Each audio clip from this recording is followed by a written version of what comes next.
And woe, that spiritual really definition of woe means grief, anguish, affliction, wretchedness, calamity, or trouble. And Isaiah does use woe is me, and he's talking about what a sinner he is. But obviously you have somebody like Marley, and unfortunately, I think a reality of people who die without being in Christ, they find out woe is me. Yeah. And what a sobering thought, and he's kind of ushering that there into the story. Hello and welcome to a special edition, a special series we're kicking off with the Anything But Quiet Time podcast. Yep. This is seeing Jesus in our favorite Christmas movies. Which we've done before, but you couldn't really see us while we were seeing Jesus. Now it's on YouTube. In the Christmas movies. Exactly. So you can obviously watch this. Today we have very special Christmas ornaments because we're doing Jim Carrey's version, the animated A Christmas Carol. Yeah, that was creepy. Some of it was. I think that it was probably in some ways my favorite one. Oh, it's great. We'll get right into it. But first of all, of course, your shirt. My shirt. The cheesy Christian shirt of the week is a Christmas one. It is every family needs a stable foundation, and it is the stable that Jesus was. Do you understand what that means, though? Do you get it? It's a double entendre. Do you get it? Yes. Stable foundation. Yes. Because it's Jesus. The more you explain a joke, the worse that it gets. I was obviously just milking it sillily. We'll just move on. All right. Keep in mind, we picked this Christmas movie to go along with the fact that Scrooge, a Christmas Carol podcast, is out. It's available. It's 4 parts. If you're doing any holiday travel, it is perfect to click along. And this one, you know, there were parts that we'll get into about the movie version, the Jim Carrey movie version, but our podcast has parts that very creative liberties. Yes. I love it. And we know, just for instance, the one that you may bring up is Scrooge's relationship with his dad, which I did kind of look that up. It's like, all right, what kind of liberties, creative liberties, ones that add dimension to a story, don't take away from it at all. We know that his dad was abusive, at least that he was not a kind man at all, emotionally abusive, from just the interaction he has with his sister. Yeah. When she comes to visit and said, Dad's not like what he used to be, actually asked if he would come home for Christmas, and he said yes. So we kind of get a clue in there, and I know that they take it that much further on the podcast. Yeah, he visits him in prison on the podcast, and the moment there where Scrooge's life has changed forever as a boy visiting his father in prison, man, it's powerful. It stars Sean Astin. If you want to just get it right to your phone, you can text the word Scrooge to the number 893-893. But as the next 4 weeks, we'll do Christmas movies, and here we are with the Jim Carrey version. Yeah, we're using this particular version. I don't know if it's my absolute favorite version because I remember it was 1983, I think, or 4, when Disney's Mickey's Christmas Carol came out. Oh, yes. Now, this is another Disney version with Jim Carrey. Right. But Mickey's Christmas Carol was 20 minutes or so. It was a big deal. The Disney Channel was promoting it, and we watched it, and it kind of creeped me out, even with Pistol Pete being deaf. Oh, yeah. Because he's just... Why, you're Ebenezer.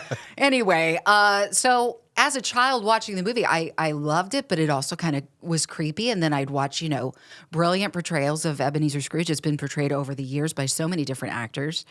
And it is a creepy story, but I'm so glad we're giving the attention it deserves because it's profound. And when Dickens created this story, which there's a fascinating movie called The Man Who Created Christmas. And it's about Dickens himself. Yes, right? Yeah. It stars Dan Stevens from a little-known show called Downton Abbey. He's also Beast in Beauty and the Beast, but he does a brilliant job of portraying Ebenezer Scrooge and coming up with this tale. And Christopher Plummer is this character in his mind that he's building and trying to figure out what would Scrooge do and think and what was his background. And that was fascinating. So when we start the movie, though, with Jim Carrey's A Christmas Carol, I think right away you see just with the children's reaction to Scrooge walking through the streets. I wrote this down. I'm like, what's your reputation? Like he didn't even say anything to them. They just knew, maybe from past encounters, this is a guy we don't want to mess with. Get off his lawn. Get off his lawn. And he also does this thing with the carolers where all he does is walk by and stare them down. He don't really say anything. And they just stop mid-carol, which was not a brilliant singing of the carol, but, you know, they're carolers. And they just stopped, and it made me think that when you're miserable, you want everybody else to feel the same way. And I don't even know that Scrooge knows that he's miserable. I think he's lied to himself so long. He is so in denial, and thank God for Christmas past and present for kind of help ushering him out of that. He's thinks he's content, which he's not, but he's just miserable.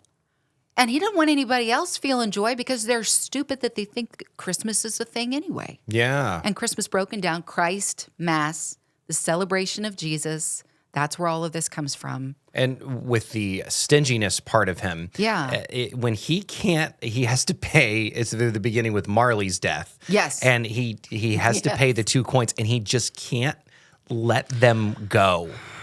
And it reminds me of the rich young ruler of Jesus meeting this man that, you know, he's met all the commandments, and he's like, what do I do to get into the kingdom of heaven? Yeah. And Jesus really just, you know, sees through to his heart, because it's not a commandment to give everything we have to the poor, but Jesus saw his heart, so that's what he told him. He said, well, then give everything you have to the poor.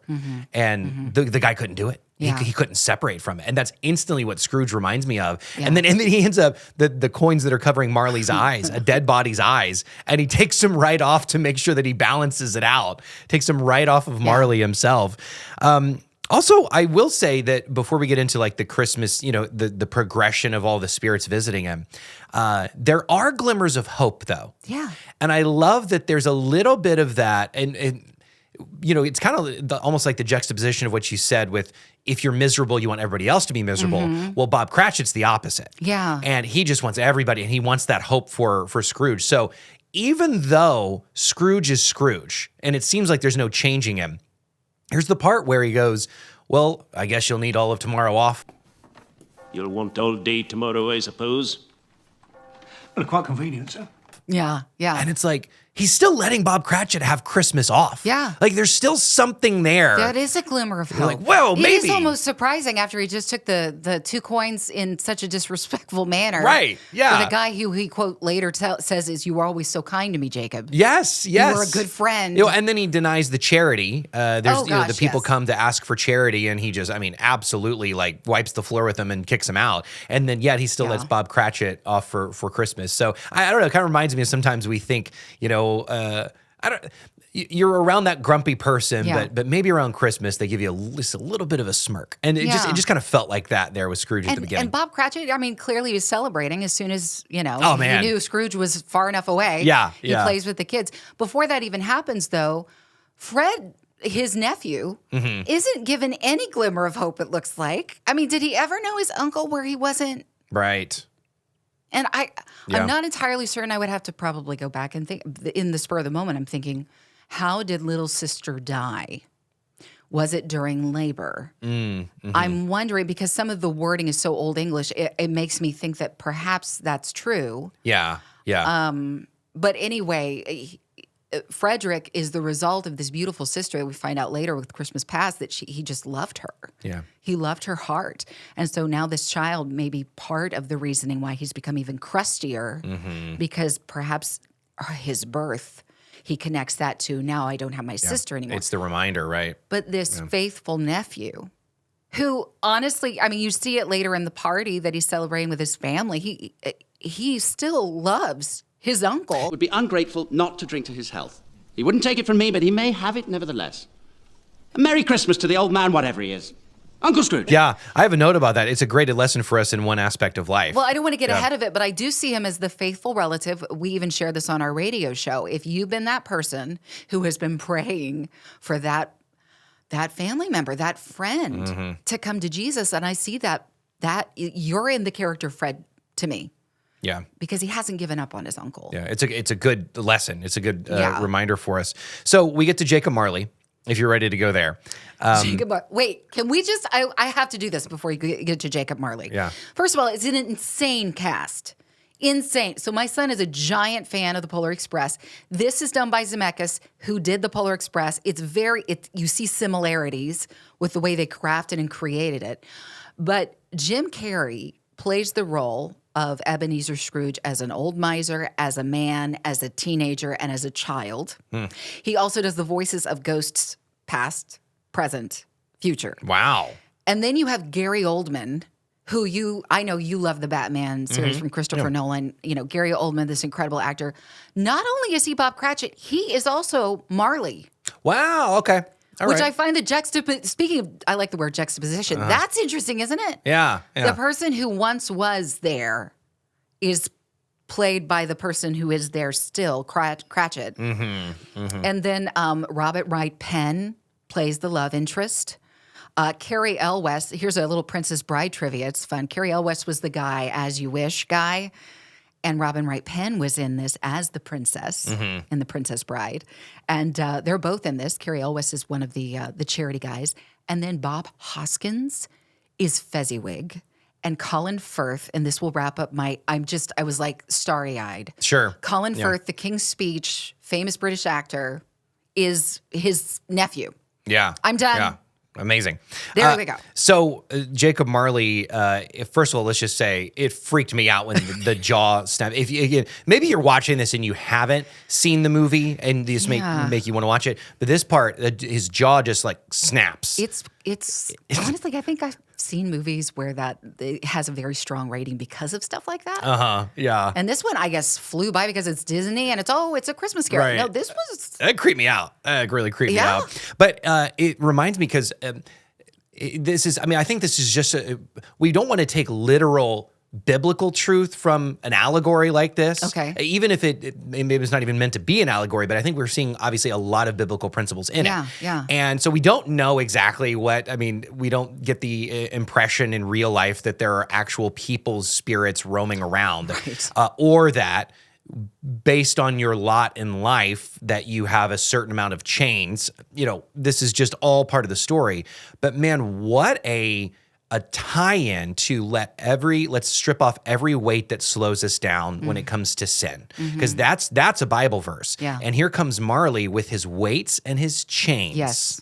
And he is weighted down by the lot that he lived in life. And I was like, that is so good. If we're in Christ, there's not going to be eternal punishment, but it's still a good reminder to strip off all that stuff that weighs us down. That's really good. And I don't know if you're still talking about Marley, but in regards to the stuff that weighs him down, did you catch that line where he says, this is what you see right here.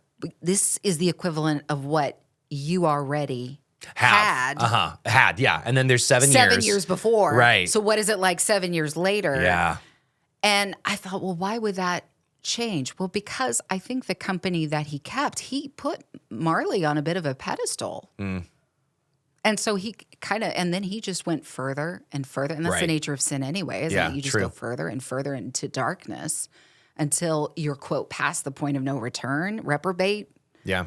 So. And that's what it's the outside world seems that Scrooge is, that he's so far gone. And obviously we find that's not true.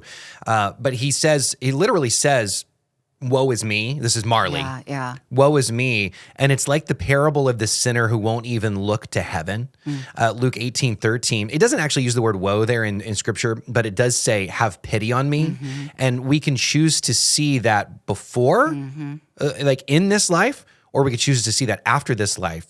And woe, that spiritual really definition of woe means grief, anguish, affliction, wretchedness, calamity, or trouble. And Isaiah does use woe is me, and he's talking about what a sinner he is. But obviously you have somebody like Marley, and unfortunately, I think a reality of people who die without being in Christ, they find out woe is me. Yeah. And what a sobering thought, and he's kind of ushering that there into the story. You see, after he's at the window, and Scrooge is now the blinders are off, if you will, into the spirit world. The veil has been lifted, and he sees one person's soul who's in agony, who's weighted down by his past sin, and there is a very alive mother in the cold trying to nurse her baby and keep it warm. And he's saying, I wish I could help you. I wish I could help. Now he's seen the error of his ways. Yeah. And it's this thing, and he's trying to communicate, and then he comes flying at Scrooge, and it's creepy, but at the same time, it's like maybe this is his attempt to try to save this guy from his mortal doom if Right. he doesn't change. Right. Yeah. But yeah, that was super powerful. And it's one of those, we want to say it again. I think sometimes we assume, I would have assumed, oh, this is a Christmas Carol. I loved Mickey's A Christmas Carol. Mm-hmm. My kids can watch this, no problem. And depending on their age, I don't know. I mean, just because it's animated, there's some pretty... It's heavy. It is heavy. Yeah.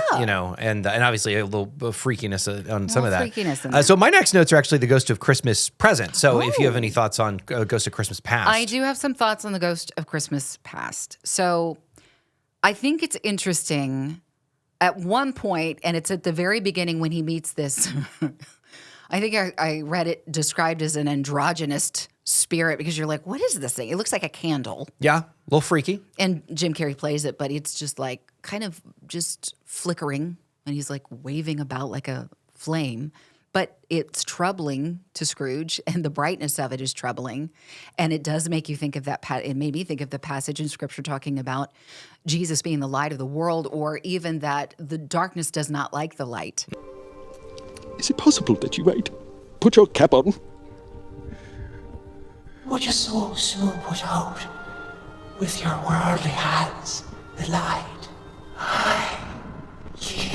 No. I'm so sorry. I meant nothing by it. You know? Yeah. It does not like the light. And Scrooge, what he says is he goes, do you mind putting on your hat? Well, his hat is the candle snuffer. The dimmer or whatever. Yeah. And he looks at him and he basically calls him out on, oh, your worldly hands will not already extinguish the light. You're not ready for this. And he knows he's not ready for this. And the spirit knows that he's not ready for this. But there is something interesting that when, I think the word is upheld, yes.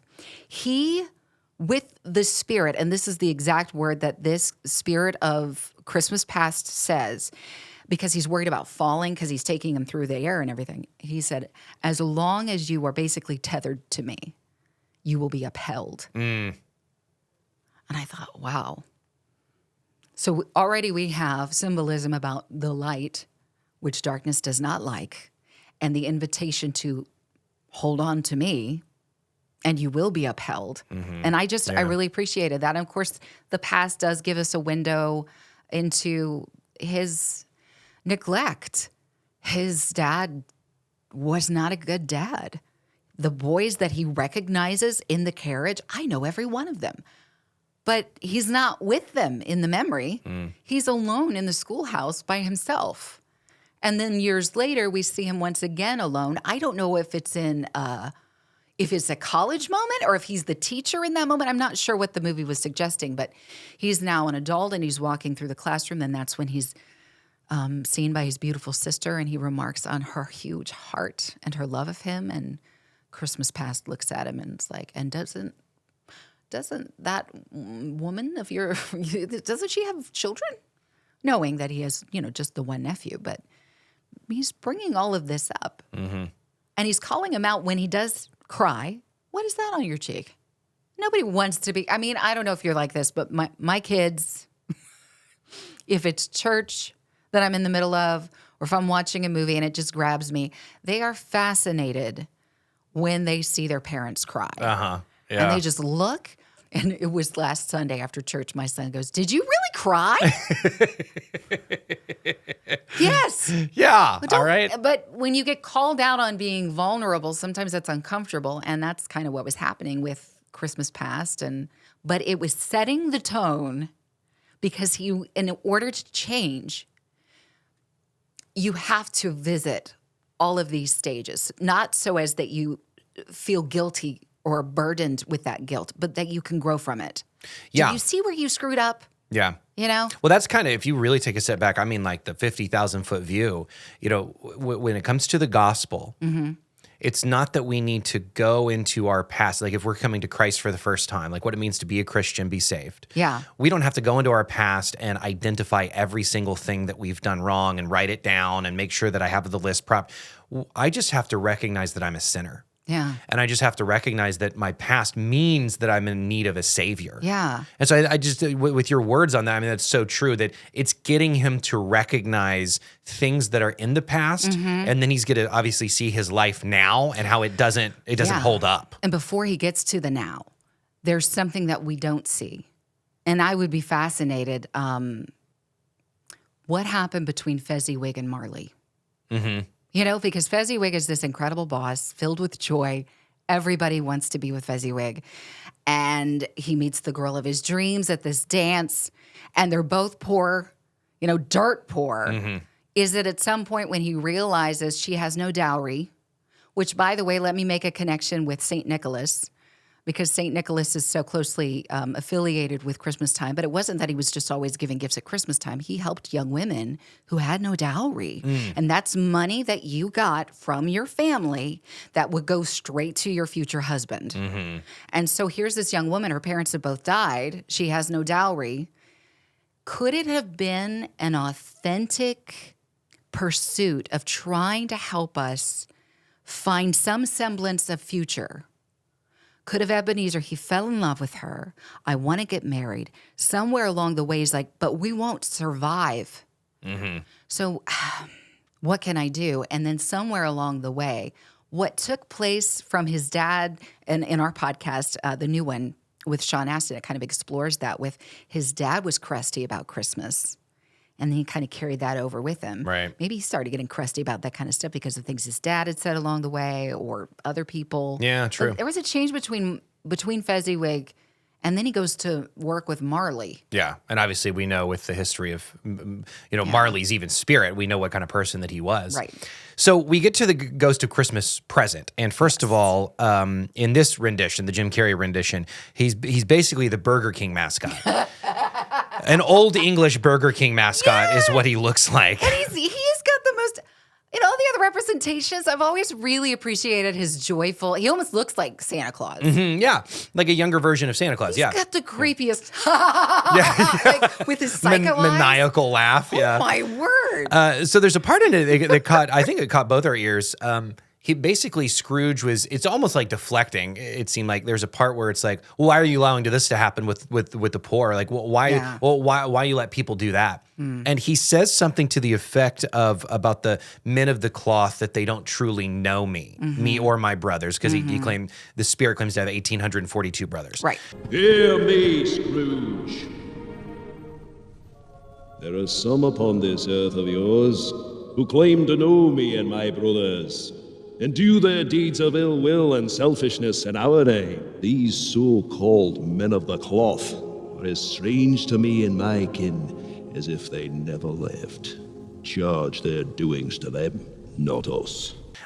Which could be angels, if you wanted to translate that. Sure, maybe. sure. There you go. I mean, we're obviously loosely making this an allegory. Right. We don't know what the writers meant, but it's still fascinating, and it's still based on Dickens. But it really does remind me of, why does God allow bad things to happen? And at least when it comes into human will, that really goes to that place where Jesus says, many, many will say on that day, Lord, I did this in your name. I cast out demons. I did miracles. And he says, away from me, I never knew you. Yeah. And so just kind of that acknowledgement that there are people that are claiming, or even, I'll even say doing good things, but they don't truly know the real Lord Jesus. Yeah. And it was kind of just a surreal moment of like, that seemed like a very tangible way to approach that in what Scrooge was asking. Yeah, well, and it's hypocrisy too on Scrooge's part to be asking such things when at the very beginning of the movie. He's the guy. He's the guy doing the thing. He's, not helping people. Yeah. And even when, I don't know if you were going to talk about Tiny Tim. Is that coming up? I don't think I have anything on Tiny Tim. Well, that was a point I really liked thinking about just what is written of Tiny Tim with Dickens, that he wanted the people at church to see his crippled body. Yeah. Because he thought, what if it brings them that much closer in their relationship to God? What if it reminds them? What if that could be my purpose, Dad? Yeah. That I could help in some way to remind people that Jesus made the blind to see and the lame to walk. What an outlook, right? For a child. And of course, when Bob Cratchit is sharing this, he just starts melting down and crying and just. But then Scrooge right away, there's something about that boy. Like, I think it was Scrooge's malady, if you will, was the hurt on the inside. His scars are inside. But he saw what he felt in himself as a child, perhaps in Tiny Tim on the outside. He's wearing his scars. And Ebenezer Scrooge being from abuse or neglect or taunting or whatever, bullying that might have taken place. And for Tiny Tim, it feels like the physical world around him has bullied him because here he is in this crippled state. And so, but he's immediately drawn to him, endeared to him. Yeah. And He asks if he'll survive. if he's going to live. And the thing that he says is that he sees, I see a crutch without an owner, that the place where Tiny Tim usually is sitting, it's empty. The whole wash house smells like a pastry cook shop.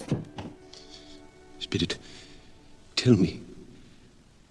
Will Tiny Tim... I see a vacant seat in the poor chimney corner. And a crutch without an owner.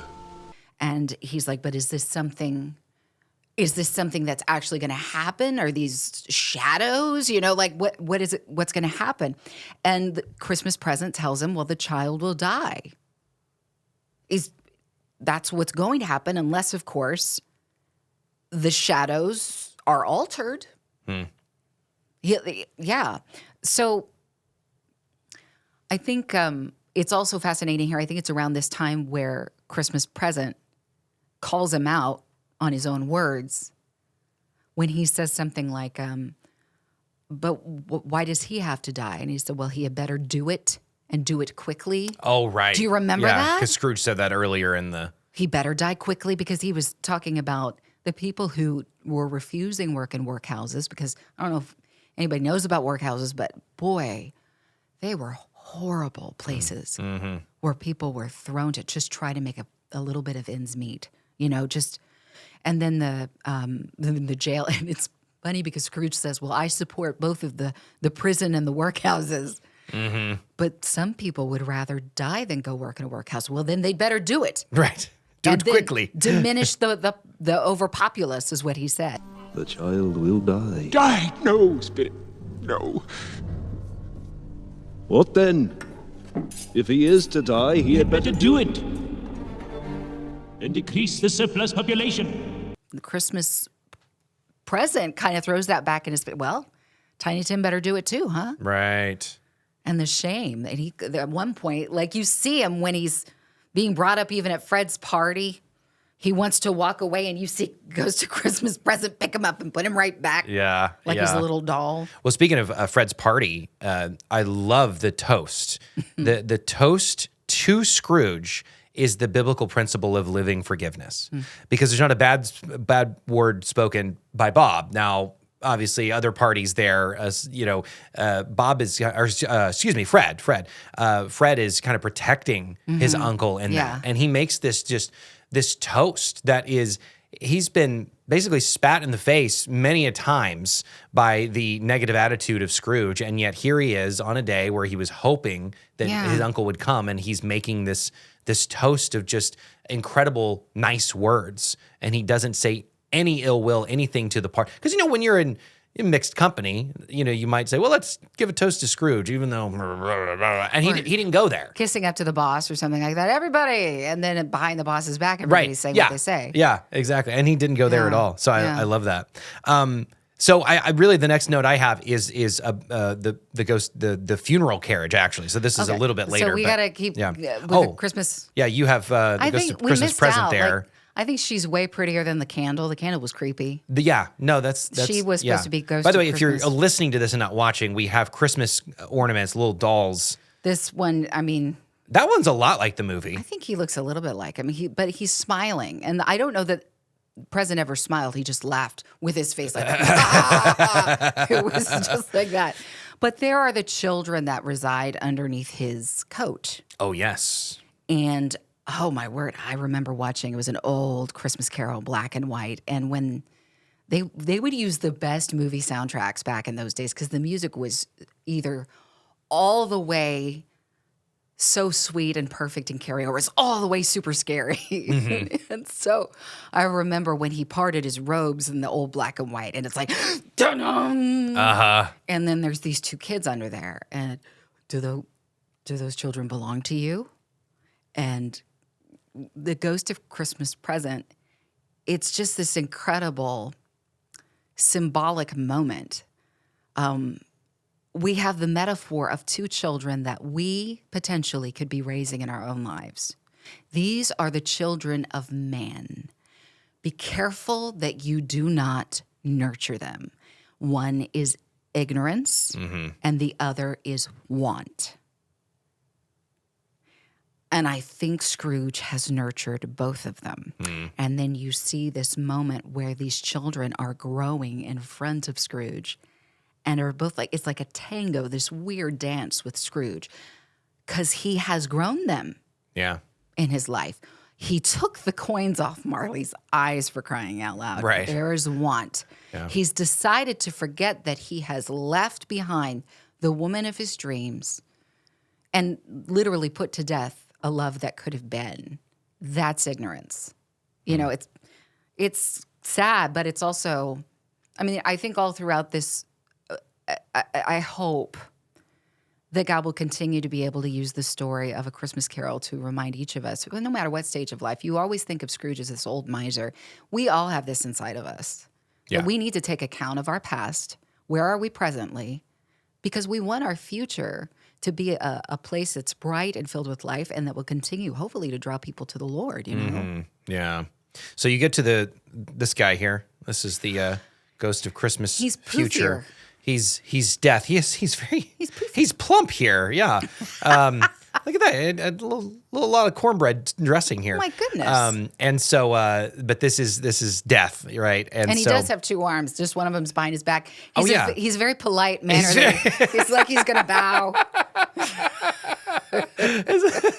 It's like he's a waiter. He's got the dinner menu here, but it's the headstone, the special, the skull, and crossbones. Okay, tonight. if we haven't convinced you to watch this podcast, that it's right now, and you can text the word "quiet" to the number 893-893 for the YouTube link. So here comes the funeral carriage. Yes, and it is this moment where it reminds me, it brings on Hebrews 9:27, that just as each person is destined to die once, and after that comes judgment. Now, what I'm going to go to is this heart change that we'll go to in a second, because I mean that's key with faith.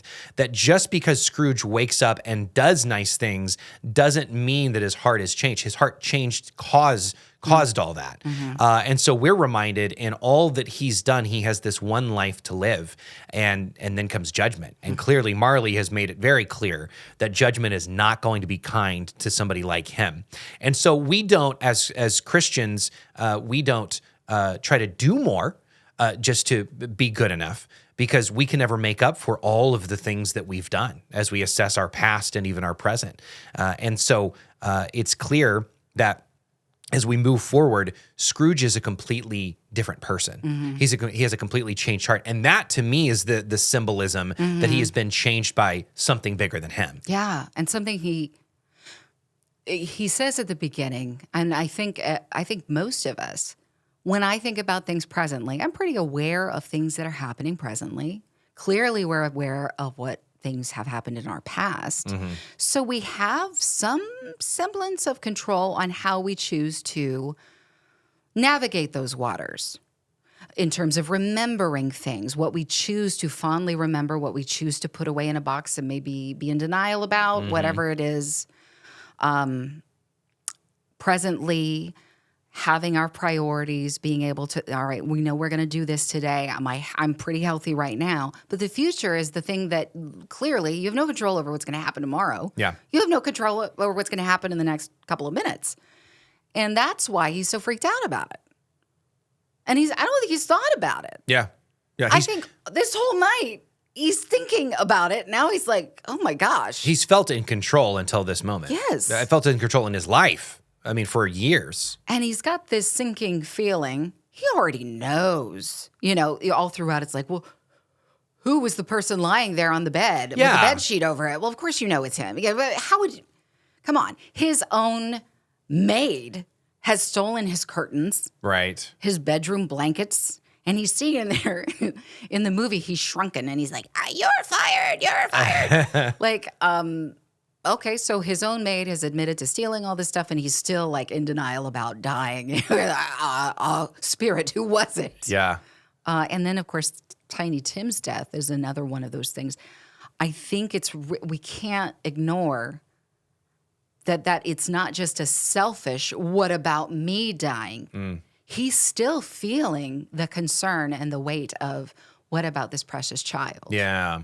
So he basically has this conversion when he wakes up. Yes. And he is so happy. You know, I know. I will never forget taking my last math class in college. I got to do the dual credit thing, and I got to take my last class ever in math, my senior year of high school. And I will never forget walking out of there knowing with what I was going to major in and what I was going to do, I'm done. I'm done. And it was just this weight that was gone. And times that by a billion. And here's Scrooge. And the weight of him having this second chance and that he's not going to be encumbered by the death that he knows he'll die eventually, but he's not going to be encumbered by all that he's seen. And this is how we should be, because we've escaped death by the good news given to us, that we were deserving and we were showed how wicked that we were. But when you accept Jesus and you trust in him, this weight is gone and you can live free. And he did. And you saw him blessing the people who had once before asked for money. Now he's blessing because he realizes the work that they do is far beyond anything he's ever done. Well, and if you notice in this movie, he says, make back payments. But allow me to ask your pardon. And will you have the goodness...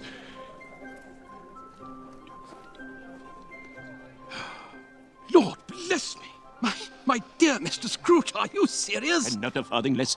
A great many back payments are included in it, I assure you. Yes. And to me, I made a note. That's the Zacchaeus story. Like, I'm going to pay it forward even more than what I took from them. Like, that's a changed heart. That's a changed then heart. actions flow from that. So when he sees a thing to bless and call it good, you see Ebenezer Scrooge doing that now. I'm going to take every advantage to call the things good that I see good. And then I feel like there's this gracious response too, even to people who are resistant to this change. And I wrote this down because I thought this was fascinating. If you saw a person like Ebenezer Scrooge change, and we see that his housemaid is a miserable, haggish-looking lady. Okay, she's a cartoon. Too. We can say it. Maybe that's why she got along with Scrooge so well, because she was just like him. Yeah, she was just there for the pay and keeping up and done. But she saw him and thought he was a madman. When everybody else encountered Scrooge, that was of a sweet spiritual nature. There was an acceptance. It's like they saw, what did I write down? When you experience change, those who do not recognize the Spirit will not welcome it. And she didn't recognize Ebenezer Scrooge's new spirit. Yeah, that's but good. But those who did, they were surprised. Were surprised, but they were super excited that he was all, what's going on? This is amazing. So he was able to bless and he was able to encourage, and he was, even when the people didn't receive it well, he still blessed her. He still had Merry Christmas. And it's just this beautiful redemption story that is for there is a play called Every Man. Scrooge is every man. Yeah. He's every man / woman. That's what he is. I love on just for our sake, if you're a changed person in Jesus, how that should affect every aspect of our life. And his heart is changed so much that his pocketbook is affected. So not only do we see, the prize turkey, we see it all, the charity thing, all of that. And it reminds me of that story of General Sam Houston, who Houston, Texas was named after. Yeah. And he was a crotchety old war general. And then he had a conversion. He knew who Jesus was. And then all of a sudden he became this big philanthropist. And people who really didn't know maybe all of his story, they said, hey, what's the deal? You're giving a lot of money now. And he said the words, when I got baptized, my wallet went down with me. I didn't hold it up out of the water. That's awesome. And it's just great thing. Yeah. All aspects should be changed towards the gospel. Yeah. And that's obviously Scrooge at the end of this. Yes. And then well, I guess two things involving Bob Cratchit. When he gave to Bob Cratchit in secret, sending the prize turkey over there. Don't let the left hand know what the right hand is doing. So I love that. But then ultimately, the last thing is that when he gives Bob a raise. And therefore, I am about to raise your salary. Merry Christmas to you, Bob.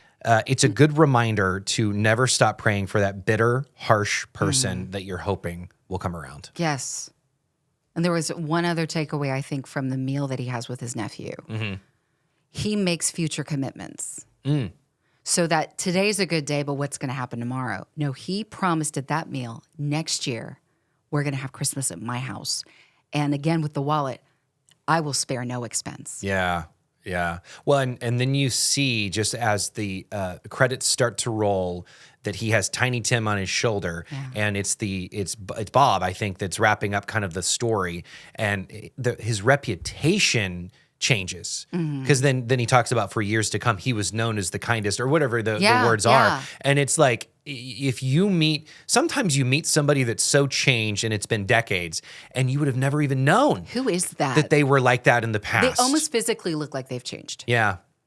He's not bent over like this anymore, and to himself. Yeah. He's more open with his arms like this, and children are going to run to him now. I love that. And they got such a kick out of him holding onto the back of that carriage when he's in his slippers and his robe in the snow, kind of reminiscent of what we'd just seen with Bob Cratchit. Sure. Being loved by the kids. But before, he was the one that everybody's walking away from. But the story of Scrooge, it's one of those things where I think the more you delve into it, especially like we did today, you love him. Mm-hmm. And I hope that it also softens my heart for those in my life that I don't want to give grace to in the moment. The people that make me mad or have offended me or just, I don't know. Yeah. They feel a bit ridiculous. But I don't know what their experience has been. Sure. Doesn't mean I should let people off the hook in terms of like, if there's a boundary I need to set. Right. Or if there's accountability to be had there if you're in an authoritarian roll over somebody who's acting like this, but I think one element of forgiving our enemies is this. We should still always hope that they change, or that they come to repentance, or that they find Jesus for the first time, or whatever that looks like. It doesn't matter even if I've been really hurt, backstabbed, anything, you name anything. Even though I may need to separate from this person, there's that element as Christians that we should always have that hope for them. And it was born 2,000 plus years ago. There you go. A Christmas Carol. So A Christmas Carol, also Scrooge, A Christmas Carol, the podcast. It's available.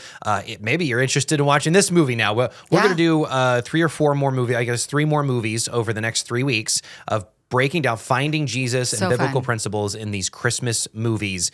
And I don't remember what's next. What is the next movie we're doing? Do we just want to choose right now? What's even on the list? I totally forgot. Well, we could do A Christmas Story. Whoa, yeah, I forgot we're doing A Christmas Story this year. And you're going to be like, the shoot your eye out, kid? I'm sorry, where am I finding Jesus in the leg lamp? Listen. Trust me, if we can find it in National Lampoon's Christmas Vacation. Yes, we did that in previous years. We can do this together, and it may be a whole thing about what you shouldn't do. Yes, that's fine, but we'll find it. Finding the anti-Jesus in these. All right, thank you. This is the Anything But Quiet Time podcast.